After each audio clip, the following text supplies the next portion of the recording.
नमस्कार, मैं डॉक्टर शालिनी द्विवेदी आप सभी के समक्ष उपस्थित हूँ अगला विषय लेकर। आज का विषय है राष्ट्रभाषा। किसी देश की राष्ट्रभाषा उस देश के बहुसंख्यक लोगों की भाषा को माना जाता है। जब कोई भाषा अपने महत्व के कारण राष्ट्र के विस्तृत भूभाग में जनता द्वारा अपना ली जाती है तो वह स्वतः राष्ट्रभाषा का पद प्राप्त कर लेती है। हिंदी भारत की राष्ट्रभाषा है क्योंकि वह सभी कसौटियों पर खरी उतरती है।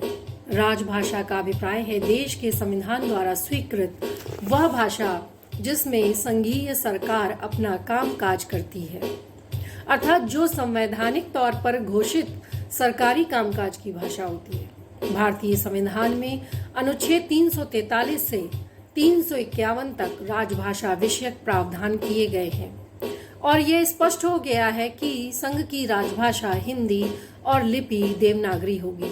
स्पष्ट है हिंदी भारत में राजभाषा तो है, साथ ही भारत के बहुसंख्यक लोगों की भाषा होने के कारण राष्ट्रभाषा भी है, किंतु राजभाषा जहां संवैधानिक रूप से मान्यता प्राप्त भाषा को ही माना जाता है, वहां राष्ट्रभाषा का देश के संविधान से कोई लेना देना नहीं। राष्ट्रभाषा के लिए आवश्यक गुण होने चाहिए।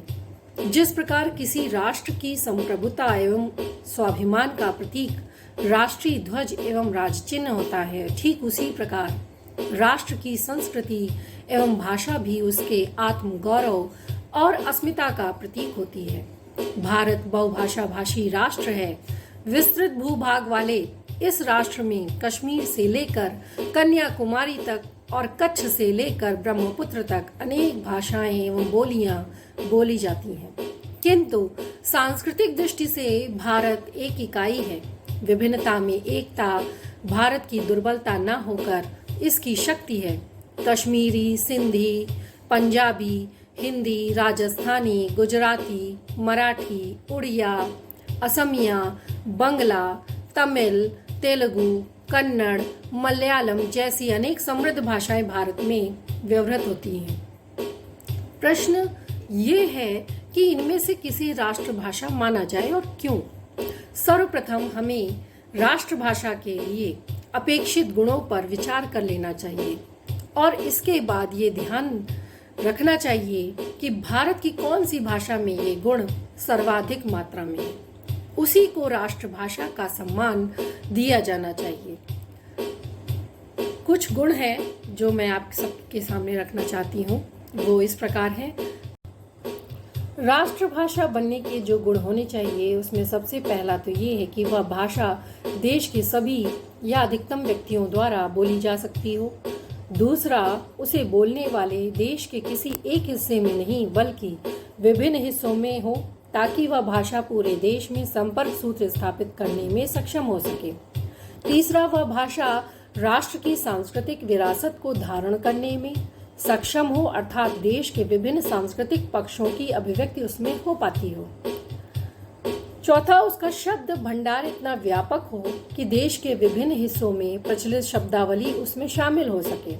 उसमें यह प्रवृत्ति भी होनी चाहिए कि देश की भाषाओं के अन्य शब्दों को वह सहजता पूर्वक शामिल करे, न कि उससे परहेज। अगला है उस भाषा का व्याकरण सरल होना चाहिए ताकि देश के अन्य हिस्सों के निवासी यदि उसे सीखना चाहें तो सीखने की प्रक्रिया कठिन न हो। अगला, उसकी ध्वनि संरचना व्यापक तथा लचीली होनी चाहिए। यदि अन्य भाषाओं की कुछ ध्वनियां उसमें प्रयुक्त न होती हों तो उन्हें स्वीकारने की क्षमता उसमें होनी चाहिए। अगला है उसकी लिपि भी राष्ट्रीय लिपि होनी चाहिए, अर्थात ऐसी लिपि जिसमें देश की सभी भाषाओं में प्रयुक्त होने वाले ध्वनि संकेत लिखे जा सकते हों। अगला है उस भाषा में साहित्य की रचना व्यापक तौर पर हुई हो तथा साहित्य देश के विभिन्न क्षेत्र में रचा गया हो। और अगला है उस भाषा ने राष्ट्र के प्रमुख आंदोलनों में सक्रिय सहभागिता की हो, अर्थात सामाजिक विकास की प्रक्रिया में सक्रिय भूमिका निभाई हो। तो ये राष्ट्रभाषा की कसौटियां थीं। हिंदी के अतिरिक्त अन्य किसी भाषा में ये गुण विद्यमान नहीं है, अतः हिंदी ही भारत की राष्ट्रभाषा के पद पर प्रतिष्ठित हो सकती है। इस प्रकार ये कहा जा सकता है कि हिंदी भाषा में राष्ट्रभाषा बनने की क्षमता विद्यमान है। अंग्रेजी परस्त लोग भले ही हिंदी का विरोध करते रहें, किंतु ये अटल सत्य है कि हिंदी भारत की राष्ट्रभाषा है और एक दिन यह अंतर प्रांतीय भाषा के रूप में संपर्क भाषा बनकर अंग्रेजी के वर्चस्व को समाप्त कर देगी।